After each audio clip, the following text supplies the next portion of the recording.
Selamat datang di channel Pemuja Malam. Jangan lupa like, share, and subscribe ya. Terima kasih. Chapter 25. Masih peduli. Nakula tak menjawab. Pemuda itu terus melanjutkan langkah kaki cepatnya yang terdengar gaduh dan menyita perhatian sekitar. Ada apa dengan Lula? Kenapa kamu panik begitu? Galang mengikuti langkah kaki Nakula. Dilihat dari sudut manapun jelas Nakula sedang cemas. Seperti dirinya yang sedari tadi tidak enak perasaan menunggu Alula. Lula dalam bahaya, cetus Nakula. Galang menggeleng. Bukannya dia mau menemui Raiden? Bang, Raiden lagi di Bandung. Lagi pula dia tidak mungkin menemui Alula di hotel. Sial, aku bilang apa? Keduanya berlari beruntun menaiki tangga darurat menuju lantai 2. Untungnya hotel ini terbilang hotel biasa, maka tidak terlalu rumit jangkauannya. Tiba di lantai atas, mereka disambut oleh beberapa pria kekar bersenjata, berdiri di sudut lorong. Ada yang sedang membidikan moncong pistol miliknya pada lubang kunci kamar hotel tersebut. Sudah bisa dipastikan, orang-orang tinggi besar itu adalah antek-antek Raiden yang menelpon Nakula. Itu berarti Alula berada di kamar yang mereka bidik. Duar! Seketika pintu dihempas terbuka. Nakula masuk ke dalam kamar tersebut disusul oleh Galang. Teriakan semua orang memegahkan telinga mengacaukan segalanya. Satu pria bertelanjang dada yang sedang mendekati Alula terhenyak mendengar suara ledakan. Cherry, Cindy, dan Hana berjongkok dengan kedua tangan yang menutupi telinga, ketakutan. Segera Nakula meraih selimut menutupi tubuh Alula yang sangat menyedihkan. Satu kancing celananya sudah terlepas. Bahkan kaos putih milik Alula basah kuyup. Sepertinya barusan Cherry, Cindy, dan Hana sengaja menyiramnya. Sementara Nakula membebaskan Alula. Galang lebih fokus pada kamera yang masih menyala. Ini akan menjadi bukti konkret perbuatan jahat mereka.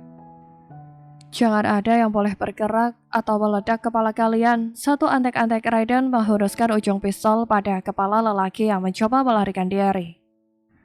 Galang menghentakkan kakinya kepada punggung bidang nan polos pria bernama Gunawan. Beraninya kau menyentuh Alula, sakit hati memaksanya untuk menghujam tendangan keras pada lelaki berumur itu. Gunawan meringkuk sembari merangkis tendangan Galang. Hentikan, aku hanya disuruh, sanggahnya berteriak. Persetan, tendangan demi tendangan masih setia Galang hentakkan dengan bibir yang terkatup geram. Kalian ikut kami, ada satpam yang berjaga dan segera meringkus ketika gadis berparas cantik itu.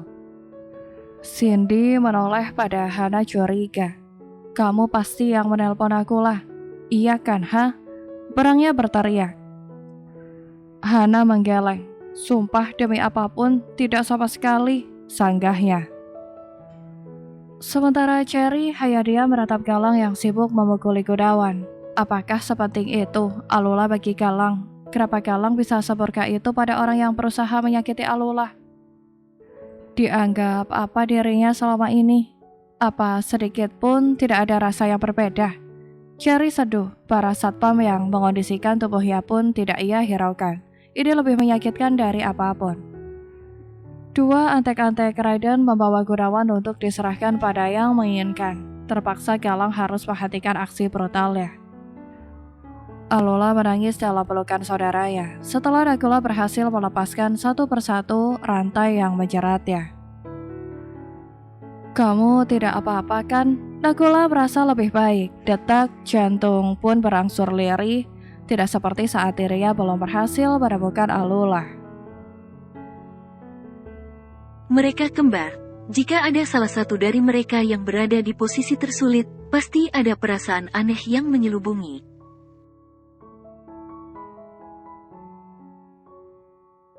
Nakula dihubungi Antek Raiden sekitar 2 jam yang lalu. Dari situlah Nakula segera melenggang dengan motor pemberian Raiden menuju hotel yang disebutkan.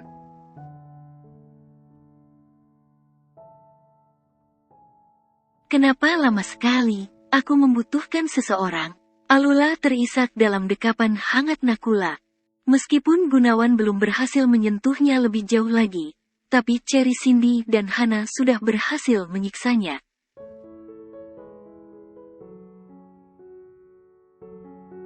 Dicambuk, disiram, bahkan dilecehkan ketiga gadis itu dengan cara merekam saat membuka kancing celana Alula juga menyorot bagian lekuk tubuh Alula yang terlihat menerawang setelah basah.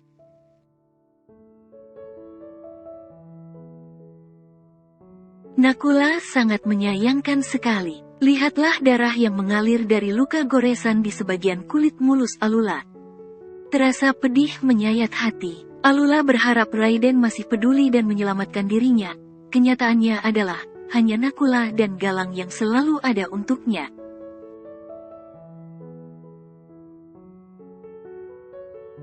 Bawa aku pulang, lirihnya. Baiklah, angguk Nakula, lalu membetulkan posisi pakaian milik saudaranya.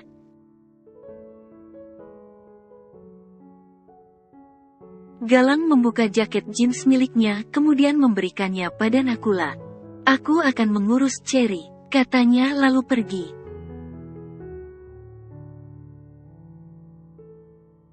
Galang mengamankan barang bukti. Sampai detik ini belum ada yang melapor ke polisi. Galang masih peduli pada Cherry yang sudah lama menjadi sahabatnya.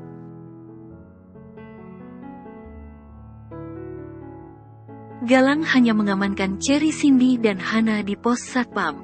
Perkara nantinya akan dilaporkan oleh Alula. Galang siap menemani dan menjadi saksi.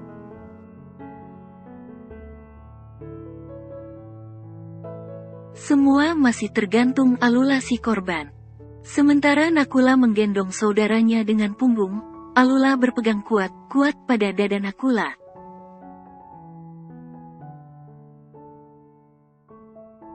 Meskipun kembar keduanya tidak sama tinggi, Alula kecil sementara Nakula tumbuh subur, mungkin vitamin yang seharusnya dibagi dua dengan Alula, dikuasai sendiri oleh Nakula.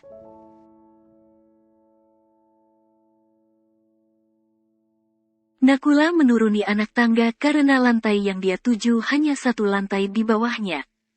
Dalam gendongan Nakula, Alula masih merengut, memikirkan hal yang tidak seharusnya dia pikirkan.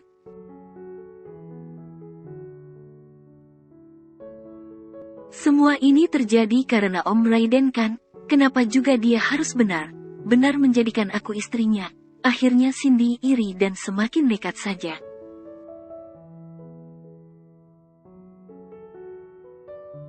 Alula berkata lirih tapi bibirnya berada dekat sekali dengan telinga Nakula. Bukan cuma Cindy tapi juga Cherry. Makanya kamu harus jauh dari Galang juga. Cherry sangat iri padamu karena Galang lebih dekat denganmu. Tutur Nakula.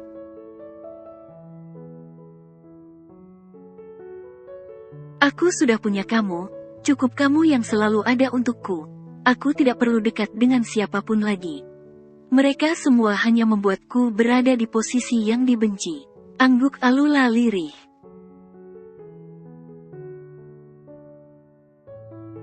Nakula tersenyum sekilas sembari mengerlingkan matanya ke belakang.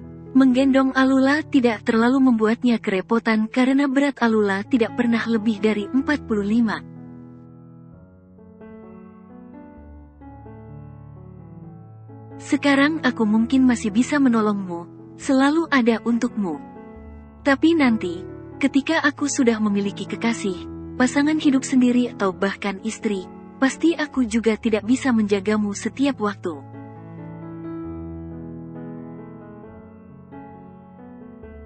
Kau masih perlu pendamping yang bisa melindungimu dalam keadaan seperti apapun. Jelas Nakula. Tapi siapa yang mau dengan wanita sepertiku, sudah menikah dan tidak jelas statusnya. Lirih Alula sendu.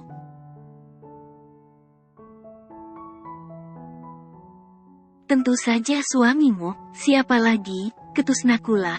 Alula menarik sudut bibirnya.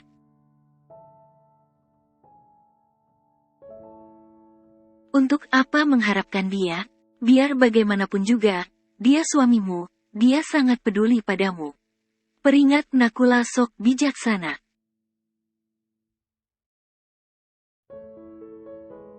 Alula menoyor kepala Nakula. Dibayar berapa kamu? Kenapa terus saja membelanya? Tukasnya.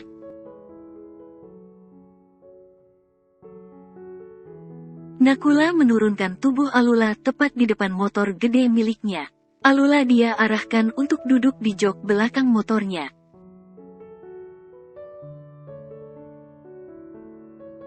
Nakula juga memungut helm yang terlempar ke sembarang arah.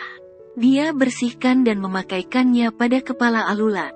"Kenapa kamu masih pakai motor ini?" protes Alula merengut.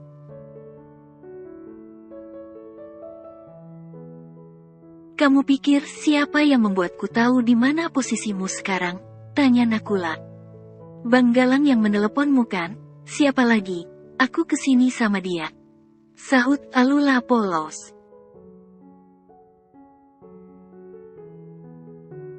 Nakula menautkan alisnya. "Bukan bodoh.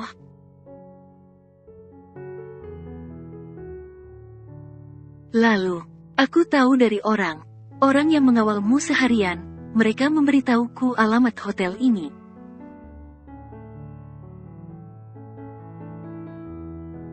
"Hah?" Nakula memutar bola matanya.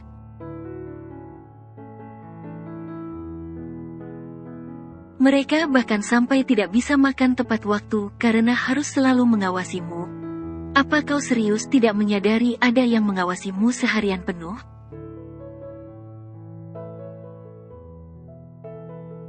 Alula menggeleng. "Tidak. Lagi pula untuk apa mereka mengawasiku?" polosnya.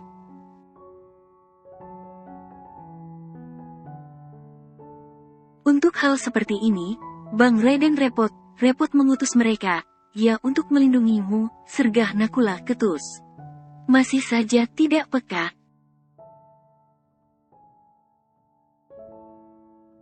Cukup lama Alula terdiam menatap Nakula dengan segudang pertanyaan yang bertengger di otaknya. "Dari pertama kamu diberikan selembar kertas, orang Bang Raiden langsung menghubungiku," jelas Nakula lagi.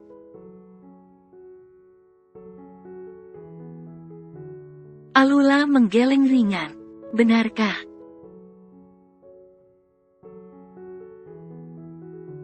Pertanyaan Alula dijawab anggukan kepala Nakula. "Mereka juga mengikutimu sampai di titik kamu tidak sadarkan diri. Di saat itu mereka masih menghubungiku lewat telepon," jelasnya.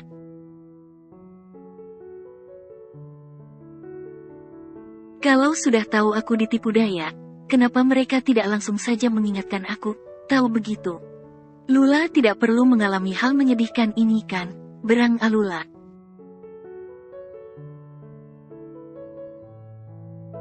"Itulah bedanya mereka dan kamu yang bodoh. Mereka memang sengaja ingin menangkap dalangnya langsung dengan cara mengumpanmu," sambung Nakula beropini.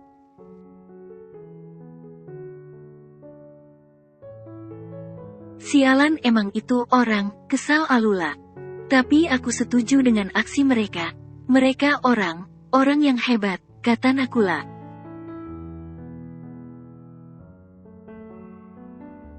"Tapi kenapa harus ada senjata api? Setelah ini mereka pasti membayar denda kan?" "Lupakan soal denda Alula. Yang penting kamu selamat. Lagi pula, salah pihak hotel sendiri. Mereka tidak memberikan kunci kamarnya secara baik-baik."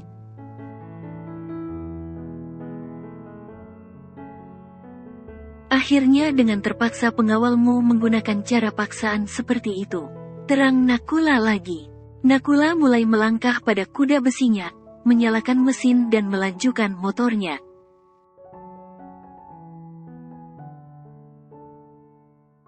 Alula mendengus. "Pantas saja mereka telat seperti polisi India," gerutunya pelan.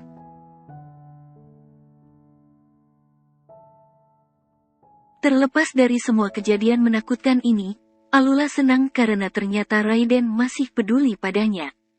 Tanpa sadar lengkungan di bibirnya pun terangkat saat menyadari betapa masih berharganya dia di hidup seorang Raiden.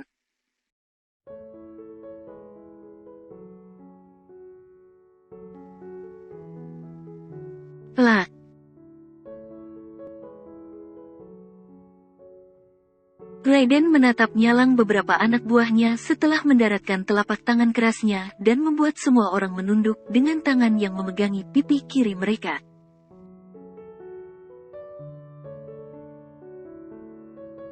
Aku menelepon kalian bukan? Kenapa tidak ada satupun yang melapor padaku? Setidaknya Bastian, pekik Raiden. Dia putarkan pandangan pada seluruh anak buahnya.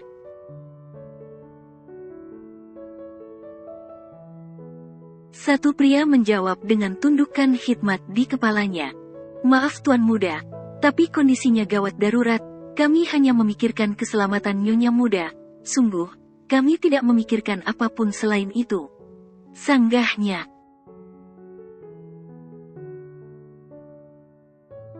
Satunya lagi menimpali. Kami tahu Tuan Muda sedang tidak di Jakarta, makanya kami hanya menghubungi Tuan Muda Nakula saja.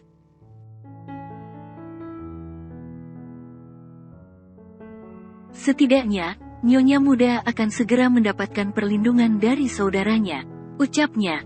Raiden masih mengeras rahang.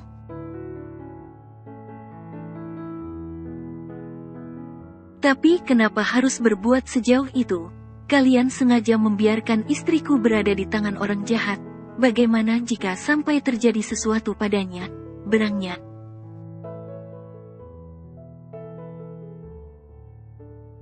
Maaf karena cara kami membuat Tuan Muda khawatir. Terlepas dari semua itu, kami hanya ingin menyelamatkan Nyonya Muda sekaligus meringkus biangnya.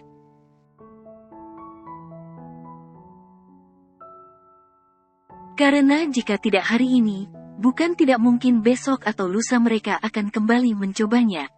Jelas satu pengawal yang sangat masuk di akal.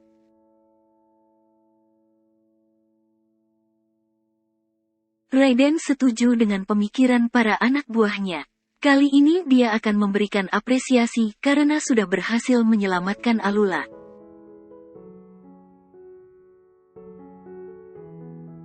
Ini informasi tentang Gun yang menjadi sekutu Cindy. Bastian meletakkan foto berukuran besar pada meja. Semua orang melihatnya, bahwasanya Gun adalah lelaki gigolo, penyuka anak-anak, bahkan penyuka sesama. Gun An kelas durjana.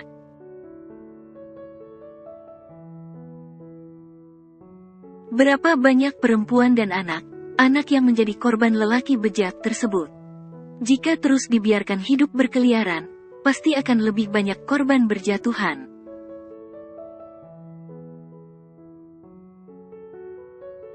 Raiden beralih pada Bastian. Kamu urus Baji. Tengik itu, jangan berikan dia ke polisi. Hukum dia dengan hukuman kita sendiri.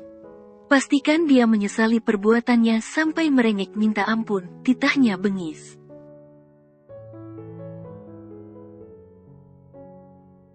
Bagaimana dengan yang lain? Tanya Bastian. Sudah pasti cari Cindy dan Hana yang Bastian tanyakan. Tidak ada yang boleh lari dari hukuman. Mereka harus mendapatkan balasan yang setimpal, kata Raiden lirih namun ada penekanan pada setiap katanya.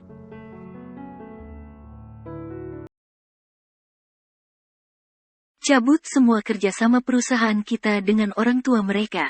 Biarkan mereka hidup miskin dan belajar memahami orang lain.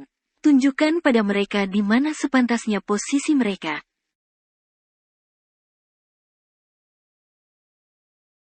Beres, Bastian mengangguk.